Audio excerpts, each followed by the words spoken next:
when the NBN is fully established. For his response, we're joined by the Opposition's communications spokesman, Malcolm Turnbull. He's in Sydney this morning. Mr Turnbull, good morning.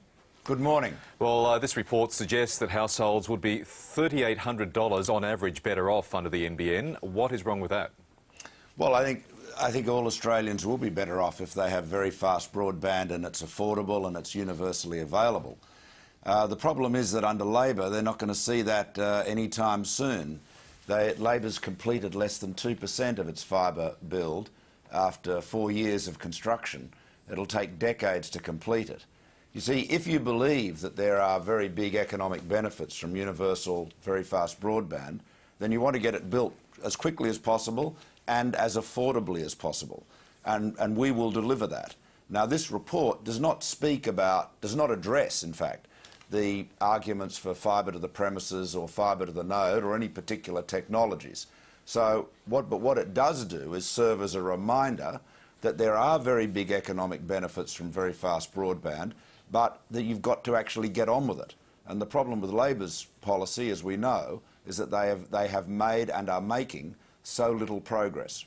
But it's something potentially very attractive to the Labor Party. It argues, of course, that its speeds using fibre are much faster than the Coalition is offering and providing should you win government, and therefore these benefits, which include, according to Deloitte, up to $7,000 a year for older couples, are really hard to miss out on.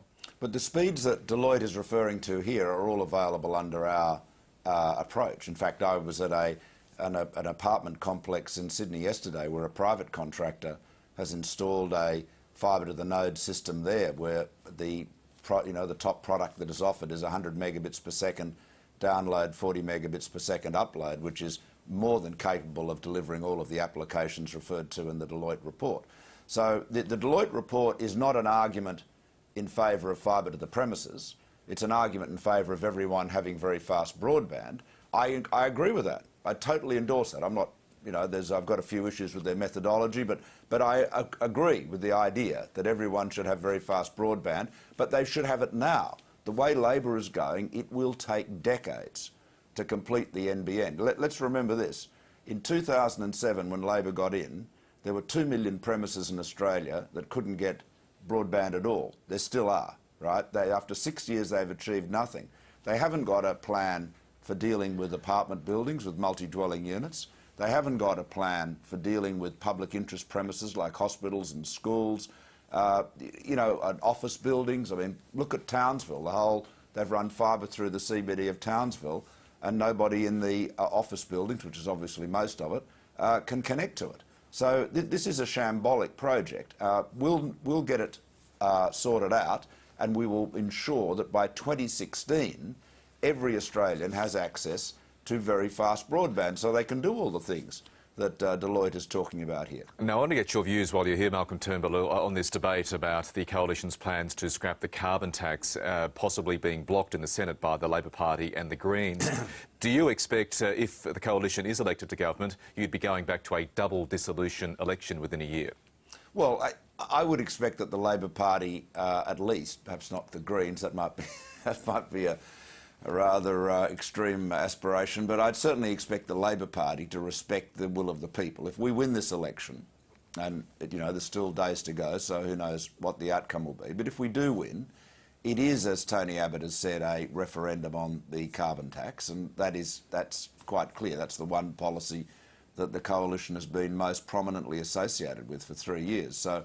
So I would expect Labor to respect that mandate and support the abolition of the carbon tax. But we have people like Mark Butler, the Climate Change Minister, saying on the other hand, well, if the Labor Party is tipped into opposition, it still will have a mandate to keep fighting for both the carbon pricing and ETS scheme established under Labor. Well, that's his counter-argument, obviously. Why shouldn't that stand? Well, it depends on, how you see the mandate, how you interpret the mandate. I mean, the Australian people will have voted, if they vote us into a government, they will have voted to repeal the carbon tax. That was our most prominent policy. No one could have been in any misapprehension about that. Now, if Labor wants to block it, and if they've got the numbers with the Greens to do that, then they run the risk of having lost of then going, having lost one election on the carbon tax, then potentially going to a double dissolution election and losing a second one on it. I just want to ask you as well about concerns within the coalition about Arthur Sinodinos, New South Wales senator, who, as a result of all of these so-called micro-parties on the ballot paper, could run the risk of losing his seat to none other than Pauline Hanson. Are you worried about the prospect of that unfolding on Saturday night? Well, I'm very worried about people being confused about the Senate ballot paper, particularly here in New South Wales. We've had a lot of feedback from our workers, and I've had experienced this myself at pre-poll, talking to voters. The Senate ballot paper has a very small party called the Liberal Democrats in the first box, and the Liberal National, the coalition, is at box number Y. Now, a lot of people have come close to, I haven't met anyone who said to me that they've actually made the mistake, but a lot of people have said to me they've come very close to accidentally voting for the Liberal Democrats rather than for the Liberal National Party coalition. So it is really important to say everyone who's watching this to pay very close attention to the ballot paper, and if you're voting for the Liberal National Party coalition, pay close attention to the how to vote card, because the Senate ballot paper is ridiculously complex, and I have to say I agree with the rather trenchant comments Anthony Green made on this program a little while ago, which I know Virginia sort of gently scolded him for, but I thought he was spot on in what he said. It is.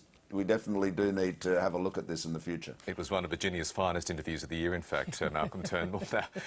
She's laughing alongside me. Now, just before you go, we have been playing a clip this morning of Tony Abbott's appearance on Kitchen Cabinet tonight with Annabelle Crabb. Of course, we all saw you cooking up a storm with Annabelle a short time ago.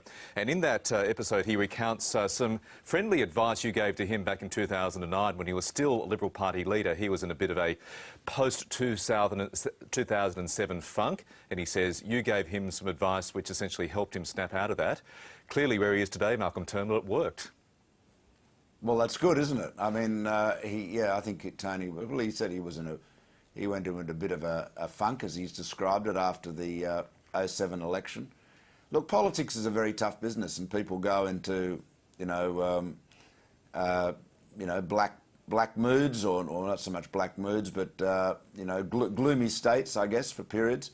And but Tony is, as we all know, a very resilient fellow, and he bounced back out of that. And look where he is today. He's the leader of the Liberal Party and could very well be Prime Minister in a few days. Well, he bounced back and eventually took your job. In hindsight, should you have toned down that advice a bit, Malcolm Turnbull? No. Look, you know something. The object of a leader, whether it's me or Tony Abbott, is to encourage your team to do its best, not to try and white ant people or undermine them so that they can't be a rival to you. When Tony was down, I did everything I could to encourage him to bounce back, and he did bounce back. Now, I think it had 99.9% to do with him and not much to do with me, but if I assisted in that, if I assisted in him bouncing back and getting his mojo back, then that's great. That was my duty as leader. That's what leaders should do. And, leaders that just are always looking over their shoulder, worrying about trying to keep anybody of talent pushed down so that they can't be a rival, that's very poor leadership. It's insecure leadership. It's destructive leadership. And it's not the way I led the party, and it's not the way Tony Abbott leads the party either. OK, Malcolm Turnbull, thank you very much for your time this morning. Thank you.